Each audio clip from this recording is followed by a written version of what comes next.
Karel, kom erbij.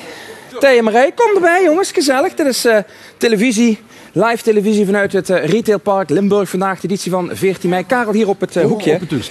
Nee van Marij. Nee van Marij, we gaan ook natuurlijk helemaal over naar het plat. Want ik ben voorzitter van de Limburgse Vereniging Carnavalsartiesten. Een soort carnavalsvakbond van artiesten. Nou, liever een vakbond, ja, dat kent ze ook wel vertraagd. Maar liever een gezelligheidsvereniging van al die artiesten wat door Limburg trekken met de Vastelavond en alle wielen. De laatste jaren ook nog te boete.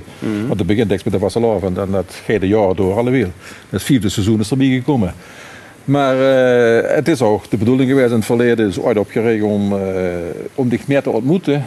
Nadat we eigenlijk op een bühne en in de zaal of in een kleedlokaal vlot langs zijn doorlopen.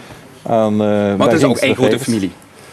Ja, dat is een... Zeg maar een jaar. Ja, dat moet ook niet overdreven. Nou, dan moet ik zeggen, dat zie je wel een Thea Marij, dat zijn wel door een stel in die enorme belangstelling hebben, ook naar anderen en ook dat tonen. En ook daardoor merken ze dat die er wel een band veel meer met hebben. Dat is niet voor iedereen gegeven.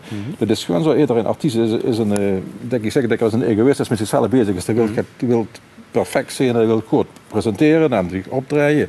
En dan heeft er alweer het volgende, dan moet er weer weg. Ja, want de artiest zit nu centraal, Thea Marij. Wie is uw geband met uw bezoek, met uw fanclub, met uw bezoekers? We hebben nooit een echte fanclub. Er zijn wel mensen die hebben dat op willen starten, een fanclub, maar dat hebben we nooit gewild. Wat is ze een fanclub te beën? Moesten door elke maand die liedjes gewoon zingen, moesten die fotokaart die en ze de 3 jaar uitkumpen, moesten die dan brengen. Dus we hebben nooit echt een fanclub gewild, zo georganiseerd. We hebben ons wel aangesloten bij het LVKA. We komen uit de Vastelavond, de Limburgse Vereniging van Carnavalsartiesten. En we voelen ons ook heel erg nauw verbonden met die mensen, met de buurttrainer en zo. Binnen die LVKA is er natuurlijk verhoudingsgewijs meer buurttrainers die dat bezoeken, vergaderingen, de jaarvergadering, dan de optredende artiesten. Maar wij hebben er een band mee en door deels dat tegenover. En wij delen het liever met die optredenden. En ja, natuurlijk ook wij kennen hectiek, maar we gaan niet echt veerkomen over het optreden. Dat willen we niet. We willen er zien, gewoon naar ons optreden ook nog een keer zien met ons fans. Dus we hoeven geen fanclub voor te hebben, maar met ons mensen. En we zien ook hier een hanger optreden. Dus. Ja, maar Marij, we hebben toch veel bezoekers hier vandaag in onze studio's van TV Limburg. Een aantal zijn er speciaal van gekomen. Kent ze die nu op een gegeven moment ook? Hé, dat is die daar, dat is die daar. Nou, er zien wel heel veel mensen die we echt geregeld tegenkomen. Er zien ook mensen die komen extra iedere keer naar een optreden toe. Dus zo is inderdaad de fans kunnen nemen. Okay. En ja... Hij is wel sterker in het onthouden van de gezichten. Nou, ik zie Hein Kuipers zitten, Sjaak en Annie van Triangel. Nou, ik wil zo even allemaal opkomen. Karel, even nog dicht terug. Ik stik eigenlijk aan alle gasten stel ik dezelfde vraag voor. Bij de nieuwe cd hangt achter zich magnifiek, hebben ze gezegd. Dit is de echte Thea Marij sound, het Thea Marij geluid. Wie zou zich het geluid van Thea Marij willen omschrijven? Nou, het geluid, ik vind het warm. Het zette gaat, als ze daar goed, dan kan ze herloesteren en dan hebben ze een beetje een boordje op de wie in dit geluid. Het is wel een beetje melancholiek. Het is dat wie ze straks al dacht, er is even op de tafel staan. Dus het is ook voor een publiek, voor een luisterpubliek. En ja, het is niet voor iedereen gegeven, dat weet ik, maar toch hebben we weer gemerkt dat we zich hier in de midden hebben. Wie nu bij de buitenkampioenschap het komend jaar stuit Thea en Marij weer op het podium. Omdat niet alleen dat ze 25 jaar zijn, maar ze hebben er al dikker gestangen. Zijn trouwens ook, ik denk dat ze het dikste opgetraaid hebben bij ons op de Veurrun en de buitenkampioenschap. Ze zijn altijd bereid ook, zoals met de vragen, dat is het fijne van hun. Om te komen, om erbij te zijn, ze vullen zich de toes. En dat is ook wat ik straks even aanhaalde, als ze opgetraaid hebben. En dat heb ik zelf ervaren ook al met hun. Ik heb in die jaren, wie ik zelf nog rondtrok in het circus. Als ze dan op de bühne stonden en hadden ze succes, dan worden ze altijd ook daar en die deelden dat met. En die uiten zich daarin, die houden dan daar belangstelling voor.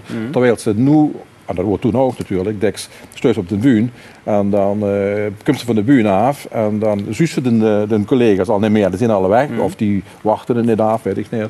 En dat hebben ze wel aan zich. Ja, maar is dat dan ook het succes van UG, dat contact met het publiek, met de toeschouwers, met de aanwezigen? Ik denk dat oversluit, die warmte. En dat gevoel, het is gemeend. Het is niet... Maar daar heeft de discussie met gaan geleiden. We hebben nooit gepretendeerd om een artiest te worden.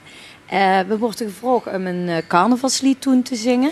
En dat sloeg aan. En als ze eindelijk de microfoon vast is gehad, dan wil ze hem Laat hem nou los. nog wel een keer vasthouden. Dus, en toen zei ze inderdaad op een gegeven moment, hey, nu kan je een kwartiertje vullen. En toen ging de bal, waar hij het straks over had, aan het rollen.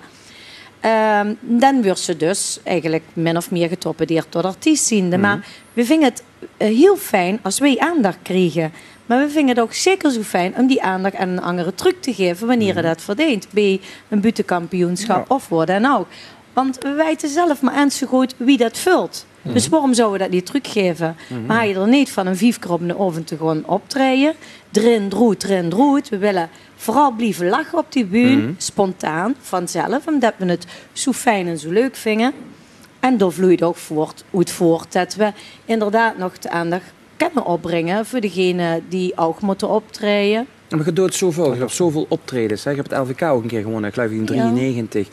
Je doet veel in de vastelavond, maar je gaat ook gewoon de bejaardenhoezen af met alles. Wat is dan je mooiste optreden? Waar krijg je dan echt de kick van dan toch als artiest?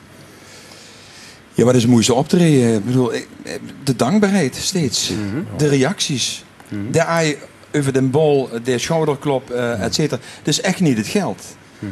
Ik bedoel, het geld is zo ondergeschikt aan, alleen het geld huurt er natuurlijk baal bij.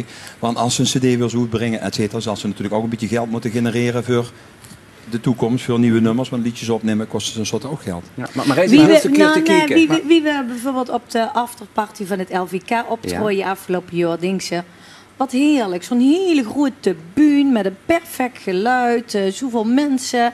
Kost je zich weer eens helemaal geven. Dat is een ganz andere dankbaarheid en een ganz ander gevoel. Wanneer dat ze dat krijgen als bijvoorbeeld bij een afscheid van iemand moest zingen. Dat is vooral heel dankbaar, omdat ze iets kan betekenen voor de nabestaanden. Ja. En dat is ook weer ganz anders dan die mevrouw in een bejaardenhuis die zegt, meetje wat vongen we het schoon.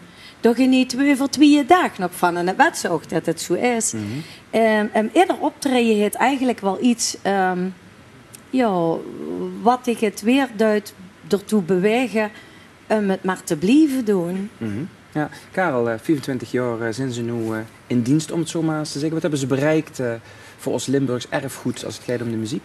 Nou, het is natuurlijk wel wat blijft hangen inderdaad. De muziek, ik had het straks ook over of die nog jaren doorgaan of niet hetzelfde, dat maakt niks uit. Maar de muziek van hun gaat niet meer weg. Dat blijft hangen. Dat is zo zelfs als we nog, en daar hebben we ook geleerd, dat weer nog, als we de muziek weer nog op radio van jaren geleden, dat herkent ze, dat blijft gewoon doeren. Dat hebben ze ook bereikt. En trouwens, dat kan ze alleen maar bereiken als ze dat ook een jaar overdijst. Dat kan ze niet in 1 jaar. Er zijn enkele liedjes natuurlijk, die komen 1 keer en die hoor ze nooit meer en die komen nog wel eens terug. Maar ze hebben zo'n opbouw doorheen gemaakt in de muziek, dat ze overal nog wel eens herkent straks. En dat nu ook te blijven vragen, want dat is ook zo gek. Wie deks waren zien het nog steeds gevraagd om een bepaalde nummers te draaien. Ik denk dat ze een van de meeste zijn die steeds weer terugkomen, eerder weg of eerder 14 dag, weet ik veel. Ik ben niet zo'n sterke loester, maar als ik het hoor, dan hoor ik steeds dat tegen me steeds enorm gevraagd. Klopt het, de muziek gaat door, ook al zou het ermee stoppen? Ja, dat denk ik absoluut. Ja, ik denk dat we een heel groot gedeelte van onze muziek doorgaat. Mensen hebben dat in hun hart gesloten. Robert Loos als directeur van de Milestone Studio zei dat straks ook al. Het is misschien iets meer voor het oudere publiek, maar de ouderen die er toen 40 waren, die zijn er nu 65 geworden en die van 50 is 74 geworden. Dus die zien ook een heel stuk, hebben die de muziek meegenomen en dat neemt ze al niet meer af. Gisteren kwam iemand vanuit Weert gereden voor een cd voor Moederdag. Ik zeg, ja, maar dat komt ze niet echt uit Weert. Ik ken ons mam en die mam, dacht ik word 80, alleen nog maar met één ding blij maken. Muziek van TMRI. En dat vind ik dan, ja, maar dan kom ik toch niet echt voor uit Weert. Dat vind ik dan klasse.